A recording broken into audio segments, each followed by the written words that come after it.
Alright, let's try that again. My battery's died. Alright, EGR, I did what's called a bypass test. Ground side switched, 12 volt constant.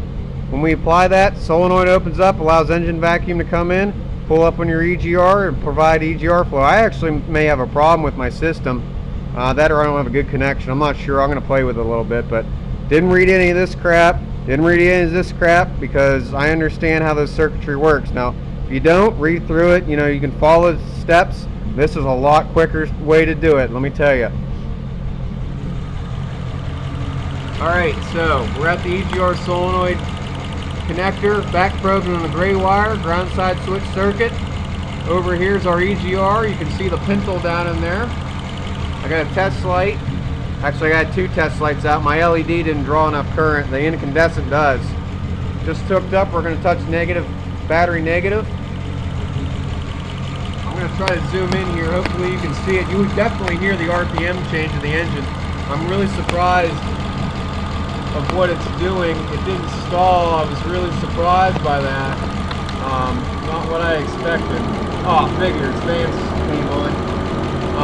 At any rate, I'm going to try this. Hopefully you'll see this move and you'll hear the RPM change. See it moving? RPM's car's struggling. I may not have enough EGR flow or a good connection here, but that thing should open up and this thing should die. But take that ground away, it shuts up. What that should tell us is my electrical connection, you know, good there? Do I have power to that solenoid? Absolutely. Is that solenoid operating? Absolutely. Is my EGR operating? Absolutely. Are my passages in my intake manifold clear? Probably. I mean, it shouldn't sit there and flutter back and forth, but that's why I was saying I may have an issue with this, but or I could just have a crappy connection somewhere, but that's a bypass test. It should stall the car, and you know, at least in theory, I would think, but at any rate, that just told us a ton of knowledge about the EGR system, and it might have taken me a couple minutes to set this test up. I mean, just that quick.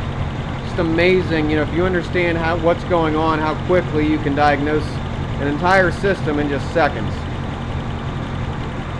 I suppose you could reach in here and touch that, open it up, see if it stalls. That would tell you about your passages, but it's not going to tell you about this. It's not going to tell you about your vacuum going to it. I may not have good vacuum there, I'm not sure. I don't have any codes or drivability issues for it, so I'm not going to look into it, but that's how you do it, pretty simple.